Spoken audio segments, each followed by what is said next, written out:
అయితే మనకు అన్ని బ్యాంకుల కన్నా పరమచిత్త బ్యాంక్ ఒకటి ఉంటుంది కదా మనకు ఇండియాలో, ఎస్బీఐ నెంబర్ 1 కచ్చరా బ్యాంక్. ఎందుకు అంటే అది స్టూడెంట్ అకౌంట్, ఎస్బీఐ అకౌంట్లు. అసలు అప్పుడు ఎస్బీఐ ఇచ్చే ఉంటుంది, స్టేట్ బ్యాంక్ ఆఫ్ హైదరాబాద్ అని ఉంది. తర్వాత అది మెర్జీ చేసారు ఎస్బీఐలో. అయితే అందులో నేను దాన్ని ఓపెన్ చేయడానికి చాలా కష్టపడ్డాం. ఒక బ్రాంచ్ పోతే వాడు అక్కడ ఛాన్స్ లేదు, అది లేదు, ఇది లేదు అన్న. ఇంకో బ్రాంచ్కి వెళ్ళాక స్టూడెంట్ అకౌంట్ అవైలబుల్ ఉంది, స్టూడెంట్ అకౌంట్ ఇది ఇంత కార్డు ఇచ్చారు. అప్పుడు అది ఆగవాగా ఉన్నారు. పోయి మార్నింగ్ తీసుకుంటే ఒక 1 డేలో హాఫ్ డేలో వచ్చింది. అంటే ఇంత కార్డు మన ప్రోగ్రెస్ కార్డు ఇస్తారు చిన్నప్పుడు స్కూళ్ళలో, అట్లా కార్డు ఇచ్చిండు. కోడ్ అత్తుకు పెట్టి అకౌంట్ నెంబర్ వేసి ఇచ్చిండు.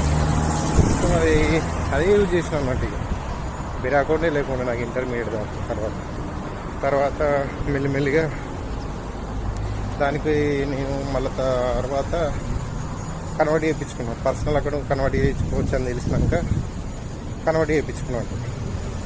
కన్వర్ట్ చేయించినాక అది యూజ్ చేసిన తర్వాత వేరే అకౌంట్స్, ఐసిఐసి వేరే అకౌంట్స్ యూజ్ చేసినాక అది కొంచెం చక్కగా లేకుండా ఈ ట్రాన్సాక్షన్ చక్కగా కావు, అది కాకూడదు, ఎంత యూజ్ చేయలేదు నాకు. ఎందుకంటే తర్వాత దాని కరీంనగర్ కదా, కరీంనగర్ బ్రాంచ్. కరీంనగర్ అంటే మినిమం 10,000 మెయింటైన్ చేయాలి.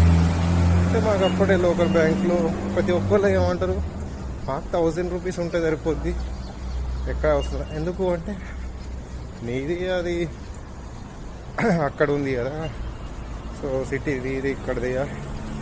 నేనేం చేసినానంటే మాకు దగ్గరలో ఒకటి దగ్గర ఉంటుంది అన్నమాట లోకల్ది, అందులోకి వెళ్ళి కన్వర్ట్ చేయించుకున్నాం, అది చేంజ్ చేసుకున్నాం. తీసుకున్న తర్వాత ఎంత మరి మేము బ్యాలెన్స్ మెయింటైన్ చేయాలి ఇందులో అంటే మినిమం 500,000 అట్లా మెయింటైన్ చేస్తే సరిపోద్ది, అప్పుడప్పుడు లేకుండా ఏం కాదు అన్నట్టు మాట్లాడేది. సో తర్వాత నేను అంత యూజ్ చేయలేదండి, ఎందుకంటే మనది చాలా ఓల్డ్ అకౌంట్. మన కాలేజీలో ఓపెన్ చేసినవి గుర్తుకుంటుంది కానీ ఉంచుకున్నాం. తర్వాత ఏమైంది, నేను కలిసి ఇక్కడికి వచ్చినాక ఎక్కడైనా వచ్చినాక దాన్ని ఎంతగానో యూజ్ చేయలేదు. సంథింగ్ 500 200 ఎంత ఉండే. ఉన్నాక చూస్తే నా అకౌంట్కి బ్యాలెన్స్ కట్ అయింది. మొన్న ఒకసారి చూస్తే 260 మైనస్ బ్యాలెన్స్ ఉంది. ఫస్ట్ టైం చూసిన లైఫ్లో మైనస్ బ్యాలెన్స్. ఎంత 260 230 సంథింగ్ ఉంది. నిన్న చూసేసరికి మళ్ళీ -400 అబోవ్ చూపిస్తుంది, 462 సంథింగ్. నేను షాక్ అయినా. నా లైఫ్ హిస్టరీలో నేను యూజ్ చేసిన బ్యాంకులలో వాడు మినిమం బ్యాలెన్స్ లేకపోతే కడిగేసుకున్నాడు, కానీ వీడు మైనస్ ఫస్ట్ టైం చేస్తున్నది. షాక్ అయినా. అంతకుముందు కూడా 10,000 మినిమం బ్యాలెన్స్ లేనప్పుడు కూడా